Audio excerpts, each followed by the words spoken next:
Visible to all? Yes, sir. Yes, sir. Okay. So ये सारे salary के question हो गए थे. We are solving house property. ये वाला क्वेश्चन हो गया था ना सुधाकर? I hope so. हाँ सर, ये होगा तो. Okay. So ये वाला I think नहीं होगा.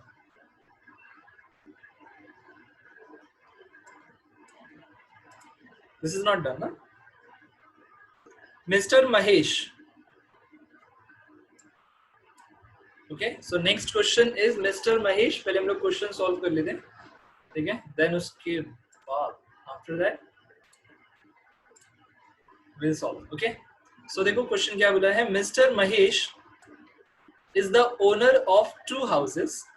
Okay. उसके बाद 2 हाउस प्रॉपर्टी है.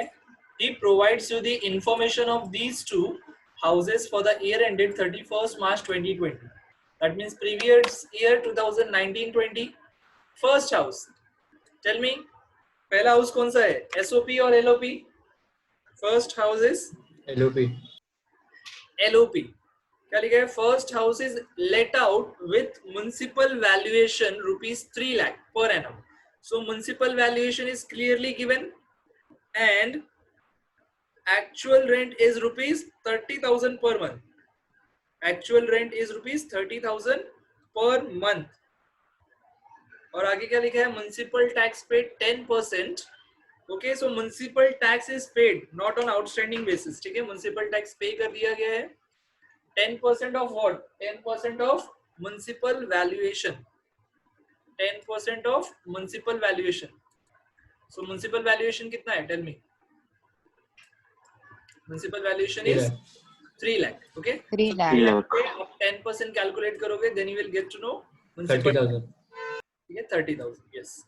And interest on housing loan paid 50,000. Okay, so यहाँ पे calculate करके आपको easily दिया हुआ है. Interest on housing loan is rupees 50,000. And the house was vacant for 2 months. Okay. So for how many months Mr. Mahesh received the rent from first house? Yes, 10 months. 10 Only months. for 10 months. Yes. So यहाँ पे given है ना actual rent received is 30,000 per month. ठीक है? That means multiply by 10. Okay? Multiply by 10. ये आ जाएगा. Okay? So first is let out. Second वाला क्या बोला है? First वाला clear है सबको? This is clear to everyone? First Yes, house. sir.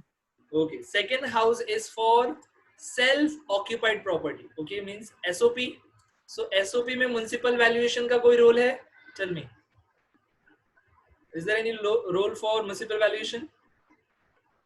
No, sir. No. So ये cancel. Okay, 1 lakh cancel. Municipal tax. No, sir. No, sir. So ये भी cancel हो जाएगा. Interest on housing loan paid 45,000. ये भी cancel. No, sir. ये No, sir. आएगा.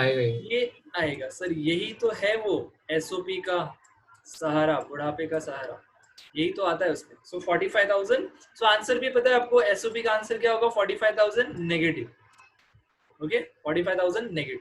That means आपको यहाँ तक up to A and B इसमें आपको IFHP का इंफॉर्मेशन गिवन है. First one is LOP, second one is for SOP.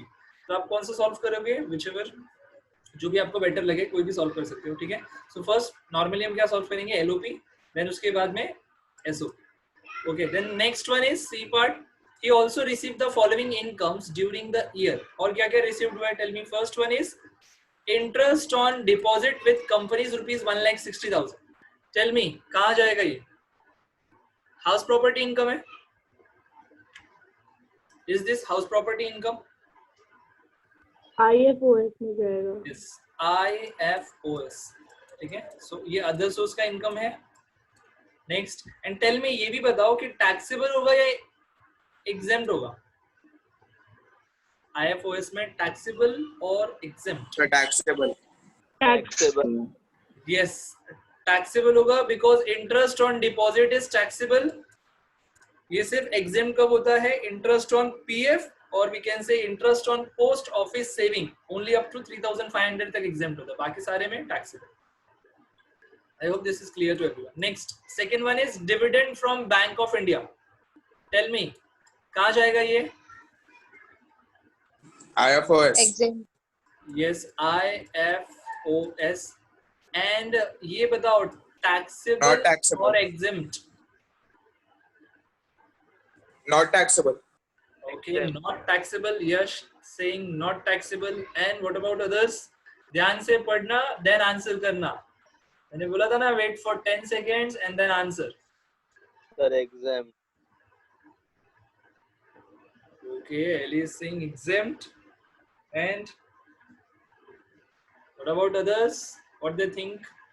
क्या होगा? Dividend from Bank of India is Exempt, sir. taxable or exempt? Okay, exempt. Kushbu is also saying exempt. Okay, so answer is exempt. Absolutely right. Okay, exempt होगा because ये जो Bank of India given है, Bank of India means what? Company. Okay, Bank of India किस में cover होता है? Companies Act में आता है, याद रखना. So that's why dividend from Bank of India is exempt under the head IFOS. याद रखना ये. Next, third point. Interest on saving bank account 15,000. Taxable under the head? Yes, sir. Taxable, sir. Under head. IFOS. Okay. Other Taxable. है ना? And amount क्या होगा? Taxable or exempt? Taxable, Exempt sir. होगा. Taxable होता है, sir. Taxable. Okay. Are you sure? 80 double T है, 80 double T है. ये वो IFOS हाथ में है आएगा। डिडक्शन। ये तो अच्छा हाँ IFOS. सॉरी क्या नहीं दी यार? Tell me, taxable or exempt? अब लोग आपस में झगड़ा कर रहे हैं. Taxable. Taxable, sir. Yes, absolutely right. Taxable होगा ये. Then after that you will get deduction under section 80. Double T. double T है. Double T. Yes. So याद रखना, deduction and exemption both are different. हाँ, याद रखो ये बात. Next, fourth one, dividend from cooperative bank 10,000 under the head. IFOS. Okay, so मैं यहाँ पे other source लिख रहा हूँ. And क्या होगा? Taxable or exempt? This is taxable or exempt? Exempt होता है. पता नहीं, exempt लग रहा है, sir. Not sure, but. Okay, तो so शायद क्या करें? taxable. Lock किस पे करें? Taxable. Taxable. Okay, most of the answer is taxable and जो answer है वो absolutely correct है. This is taxable because dividend from cooperative bank, इसमें बहुत सारे बच्चे confuse हो जाते हैं, most of the students, कि cooperative bank and company, ठीक है, दोनों different होता है, याद रखना. जो company से dividend मिलेगा that will be exempt, but from cooperative will be taxable. ठीक है. So देखो यहाँ तक भी आपको information कौन सा दिया था? From याद है ना? IFOS. IFOS. Other source का, ठीक है. And last one, D part, he also deposited. अच्छा, deposit क्या? That means this is income, sir expense. expense. Expensive. Yes. Expenses, sir. तो ये income में तो बिल्कुल नहीं जाएगा, ठीक है. He also deposited rupees 1,20,000 in PPF, that means Public Provident Fund, during the previous year. Tell me, अगर उसने invest किया है, spend किया है, तो वो income head में नहीं जाएगा. So income head में नहीं जाएगा, then कहाँ जाएगा? Sir, deduction under chapter 16. ATC. Yes, 80C. deduction under chapter 80C, sorry, 16, sir. under which deduction, which section? अच्छा, वो 80C. ATC. 80C. Yes, absolutely right. और 80C का maximum limit is 1,50,000। 1,50,000. and उसको ये invest तो कितना करना? 1,20,000 है, sir. 120. 120. So whichever is lower. Less. Lower. Yes. So 120 का full deduction आपको मिल जाएगा, ठीक है. मतलब महेश को मिलेगा, आपको नहीं मिलेगा, कुछ नहीं मिलेगा. So you are required to calculate taxable income for the assessment year 2021. Okay, clear to everyone? Question Yes, पूरा sir. क्लियर है? ओके अच्छा, सो यहाँ पे एक डिडक्शन मिल गया, एक और चेक कर लेते हैं, फाइनल डिडक्शन, ठीक है? चलो वो लास्ट में करेंगे, नो प्रॉब्लम। सो इसका एसएस ले लो आप लोग, जस्ट फास्ट।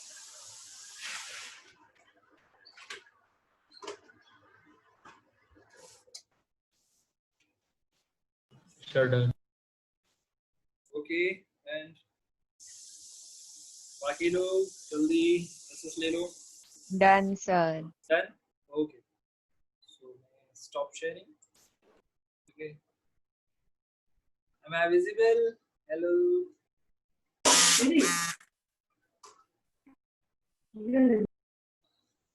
Okay. So देखो यहाँ पे क्वेश्चन नंबर 7, राइट? तो क्या लिखना है? Computation of total income. अच्छा, अभी कंप्यूटेशन ऑफ टोटल इनकम थोड़ा इजी लग रहा है ना as compared to before? Sure. यहाँ पे मैंने फॉर्मेट ड्रॉ कर दिया।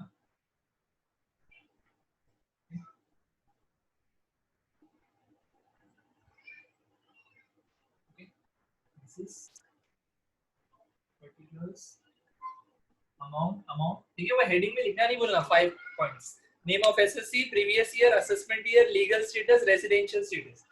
समवन इज सेइंग सर पता है बट फिर भी मेरा काम है रिमाइंड करना। फर्स्ट वन क्या आ जाएगा? IFHP. Tell me, first one is आईएफएचपी।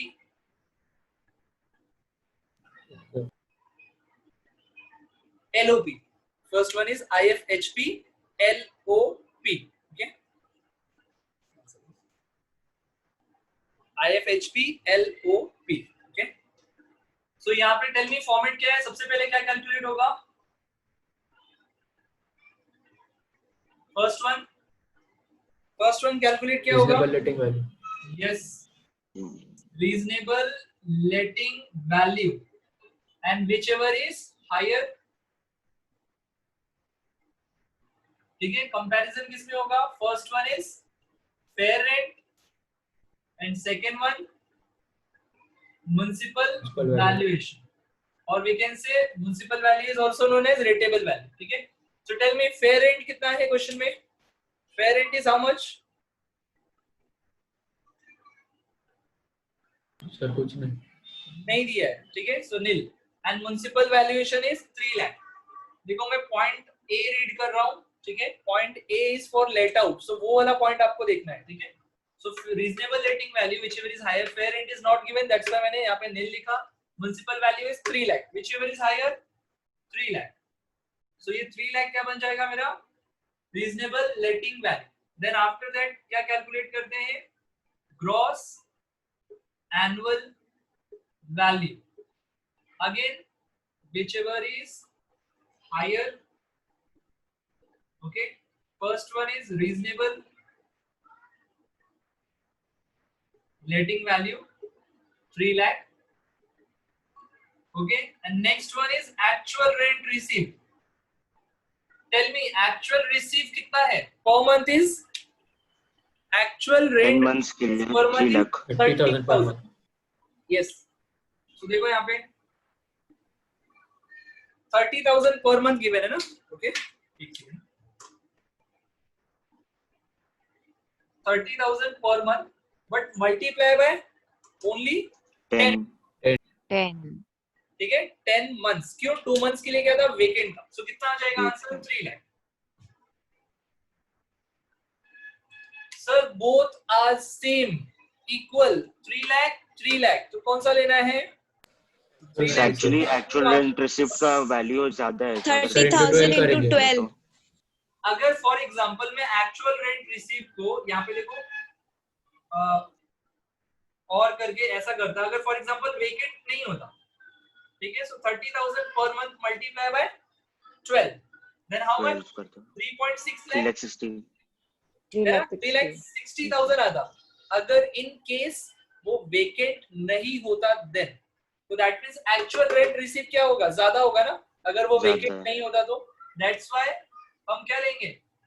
3 lakh जो एक्चुअल रेंट रिसीव्ड है वो लेंगे वैल्यू। एक्चुअल रेंट रिसीव का ही 3 लाख सिलेक्ट होगा। सर एक डाउट है, क्या फर्क पड़ता है कि हम ये 3 लाख ले या ये 3 लाख ले? बहुत फर्क पड़ता है, ठीक है। ये दोनों अमाउंट सेम है बट नेम चेंजेस है।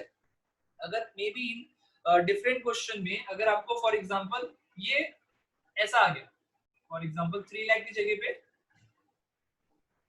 290 आ गया, ठीक है। फॉर एग्जांपल मैं इसको हटा दूं, अगर मान लो इसको तो फिर 290 लेते सर। अगर मैंने इसको मल्टीप्लाई करके 290 लेकर आया, ठीक है, मल्टीप्लाई करके 290 लेकर आया, फॉर एग्जांपल मैं इसको 29000 for example 29000 per month into 10 कर दिया 290। अगर जस्ट मैं ऐसे चेक करूं तो whichever is higher, sir तब आरएलवी मतलब रीजनल तब RLV is higher. But RLV लेना है क्या हमें? श्योर नहीं सर। नहीं, क्यों? अगर फॉर एग्जांपल मैं 29000 पर मंथ मल्टीप्लाई बाय 12 कर दा, सपोज वो वेकेंट नहीं होता तो answer will be different. Answer different हो जाता, कितना हो जाता? Tell me. 3 lakh 48. 290 अच्छा वैसे हाँ 348 आता। अगर वेकेंट नहीं होता तो कितना आता? 348, just because of vacancy and there are no other reason, ठीक है। जस्ट बिकॉज ऑफ वैकेंसी की वजह से ये क्या आ रहा है, अमाउंट कम आ रहा है, तो हम क्या करेंगे, इसी को लेंगे 290 ही लेते हैं, ग्रॉस एनुअल वैल्यू, ठीक है। अच्छा सपोज अगर मैंने ये मल्टीप्लाई बाय 12 किया, फॉर एग्जांपल मल्टीप्लाई बाय 12 करने के बाद भी फॉर एग्जांपल यहाँ पे इससे कम ही आता, फॉर एग्जांपल मान लो 295 आता, ठीक है, इससे कम ही आ रहा है ना आरएलवी से, देन RLV. आरएलवी ले, ठीक है। अगर आपने वो वैकेंसी का भी ऐड कर दिया है rent, then also RLV is higher then actual rent receive, तो आपका आंसर क्या होगा? GAV will be your RLV. Final, tell me, clear है जो मैंने कंफ्यूजन किया थोड़ा? Yes, sir. तो हमारे फाइनल आंसर पे आ जाते हैं, दैट इज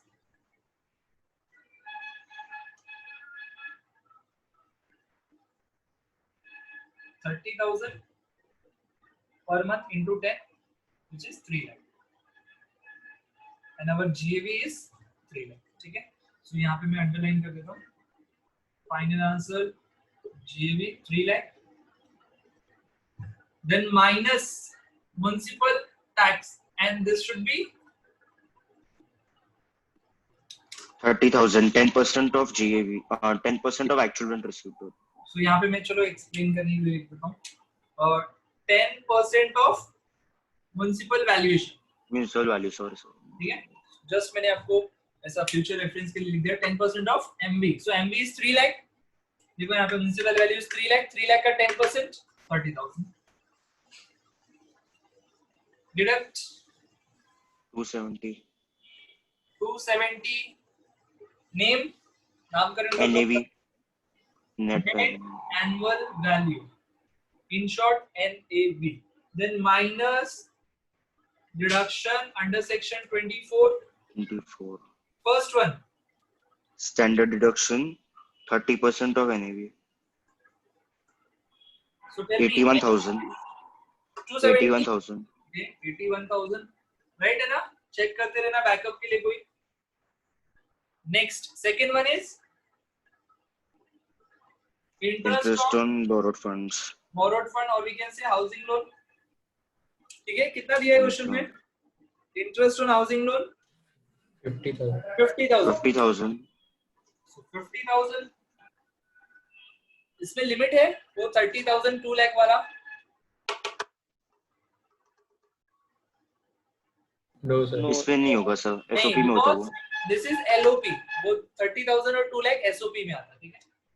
टोटल कितना हो जाएगा? 1,31,000 131, ओके। सो डिडक्ट कर दो, कितना आ जाएगा?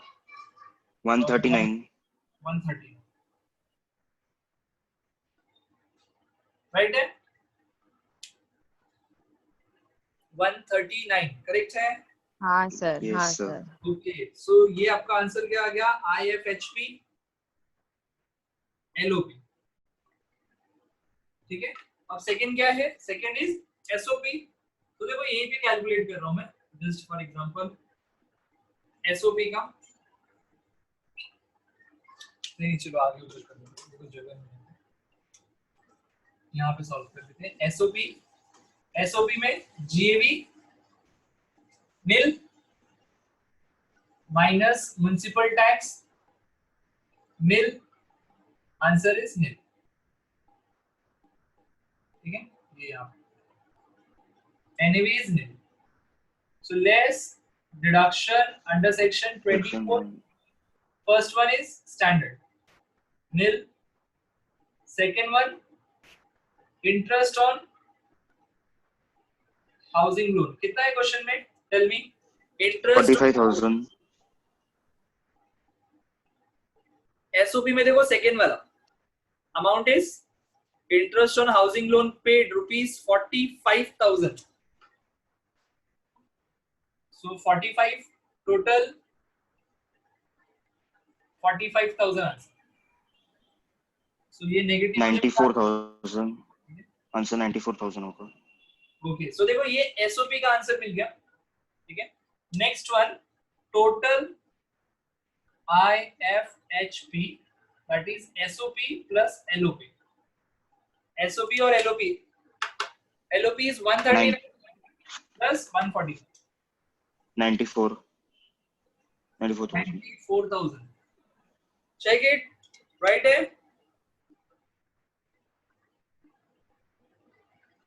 139 हाँ सर। is 45, 94,000। Yes, sir. ठीक है, सो यहाँ तक up to this clear to everyone. तो एग्जाम में भी इसलिए शॉर्ट फॉर्म्स लिख सकते हैं ना सर? अगर आपने NAV एक का फुल फॉर्म लिखा है, जैसे यहाँ पे आपने IFHP लिखा, ठीक है, देन उसके बाद अगेन आप IFHP यूज कर रहे हो, then you can use that abbreviation. ठीक है, ओके सर। बिकॉज अगर आप हमेशा लिखोगे तो नहीं चलेगा, एक जगह आपको फुल मेंशन करना होगा, देन उसके बाद में यूज योर एब्रिविएशन। ठीक है, second one is for income from other sources. ठीक है, so income from other sources में क्या क्या गिवन है? First one is interest on deposit with company, interest on deposit with company, taxable ना, 160 is taxable. Next, dividend from Bank of India. Tell me, क्या होगा? Dividend from Bank of India 40,000. Taxable or exempt?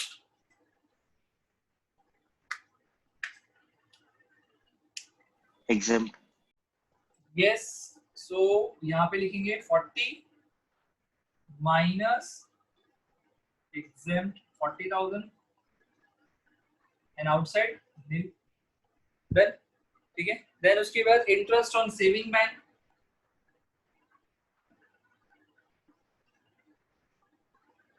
and this is taxable. Okay, 15,000 is taxable, इसका आप deduction बाद में लोगे। Next one is dividend from cooperative, ये क्या होगा? 10,000 is taxable.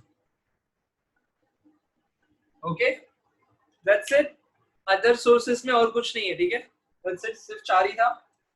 Now grand total कितना आएगा? Tell me. Total IFHP 94 plus all of this. ठीक है, कितना हो गया? 160, 185, 189, 279, 217, sorry sir. 279। करेक्ट ना? सो नामकरण कर दो फटाफट, नाम क्या आएगा?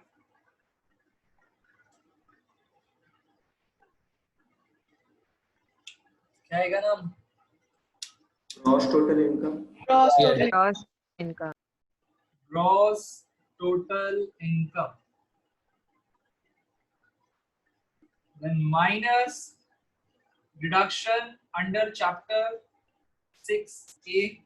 ओके, अच्छा, डिडक्शन के लिए देखो एक बार वापस से क्वेश्चन देखना होगा। मैंने बोला था ना लास्ट में एक बार फाइनली देख लेना, भले ही आपने स्टार्टिंग में ही टिक क्यों ना कर दिया हो, बट फिर भी एक बार लास्ट में देख लेना। ठीक है, बिकॉज कुछ ना कुछ मिसिंग होता है। सो फर्स्ट हेडलाइन में मुझे ये बताओ, इज देयर एनी हैंडीकैप और severe disability with SSC? Mister Mahesh कोई डिसेबल है? No, sir. No. Point A में आपको कुछ नजर आ रहा है? Municipal valuation, no. Actual rent, no. Municipal tax paid, no. Interest on housing loan, वो तो खुद हमने डिडक्शन लिया 24 में यहाँ पे, सो वो भी नहीं आएगा. ठीक है. Then vacant for 2 month, no. Then B में भी वैसे ही दिया, इंटरेस्ट ऑन हाउसिंग लोन, उसका डिडक्शन मिल गया अंडर सेक्शन 24. सी, ठीक है, उसमें क्या है? Interest on deposit with company. Is there any deduction for deposit with company?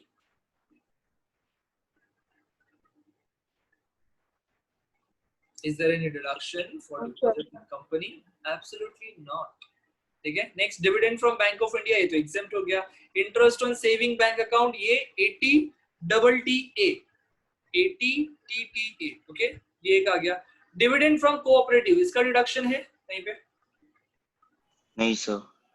नहीं है, याद रखना. ठीक है. Next, and then D part, he also deposited 120 in PPF, 80C. Means आपके पास जस्ट पूरे क्वेश्चन में दो डिडक्शन है, एक 80C एंड एक 80TTA. ठीक है. तो सीक्वेंस में लिखना है. First one under section 80C, that is PPF. ठीक है. या फिर इन्वेस्टमेंट इन PPF लिख दो तो भी चलेगा. इन्वेस्टमेंट इन PPF. ठीक है. Amount is 120. Okay. And second one is under section 80TTA, that is interest on saving bank account. ठीक है. अच्छा, डिडक्शन कितना मिलेगा? क्वेश्चन में दिया है 15,000. Maximum limit is 10,000. Maximum limit is 10,000. सो यहाँ पे कितना लिखूं? 10, 15 और 5. 10,000 सर. यस, 10,000 आ जाएगा. अच्छा सर, वो 5,000 का क्या करेंगे जो बच जाएगा? ऐसा क्वेश्चन आपने पूछा है, फॉर एग्जांपल मैं दे रहा हूँ. सर वो तो ऊपर टैक्सेबल हो गया. तो वो तो टैक्सेबल हो गया. और टैक्सेबल हो गया ऑटोमेटिक. ठीक है. So total deduction under chapter 6 is 120 plus 10, 130. ठीक है. And this has to be final answer 270, 149. 149. So नामकरण करो जल्दी फटाफट. क्या होगा? This is net taxable net income. Taxable income. ठीक है. NTI. Final answer 149,000. सो अगर उसने ITR फाइल किया सपोज, ठीक है, so 149 is the final answer. Tell me how much tax mister Mahesh will pay to the government. Sir कुछ नहीं. Sir कुछ भी नहीं. Why? सर 2 लाख Elaborate. कुछ नहीं होता. 250,000 तो zero. So in slab rate up to 2,50,000 is 0%. ठीक है. Yes. And 2,50,000 नहीं, I think मैंने ये भी बताया है आपको, वो रीबेट बताया ना, rebate under section 87A. Hope you remember. Yes. Yes sir. क्या था? और क्या था? 5 लाख तक कुछ नहीं है सर. 5 लाख तक कुछ नहीं. अब जो 5 लाख तक अगर टोटल इनकम हुआ सो आपको रीबेट मिल जाएगा, बिकॉज 5 लाख तक क्या होता है आपका tax rate, tax amount will be 12,500 and government आपको पूरे 12,500 का रीबेट प्रोवाइड कर देती है. So your tax liability is 0. Okay, I hope you remember. So देख लो, क्वेश्चन में कुछ पूछना है, डाउट हो, let me know. Any query? No, sir. Sure? Are you sure? Yes sir. ये क्वेश्चन में नया क्या था? What's new in this question? तो वैसा ही था सर पहले जैसा. नहीं मतलब प्रोसीजर तो सेम था, वो तो सब में है, बट सॉल्यूशन के टाइम पे, मतलब जो आपने अभी किया हो, इसके पहले नहीं आया. GAV में दोनों अमाउंट सेम था वो. ये वाला हाँ. एंड ये भी नहीं होता ना 10% ऑफ MV करके, ऐसा आपको हाँ दूसरे सर, वो क्वेश्चन में 10% पूछा था क्या? ऐसा नहीं कुछ यार. नहीं सर. देन ये दोनों तो सिमिलर है. नेक्स्ट SOP में ये भी सिमिलर है. IFOS में आई थिंक इसमें भी सिमिलर ही था, ये बैंक ऑफ इंडिया पहले भी आ चुका है, am I right? Bank of India हमने पहले भी सॉल्व करा है, ओके। एंड यहाँ पे this is investment in PPF, ये एक न्यू था, ठीक है। तो ले लो आप इसका SS, मैं देखो पहले ही हट गया आपके बोलने से पहले। Done sir. Done, sir. Done, sir.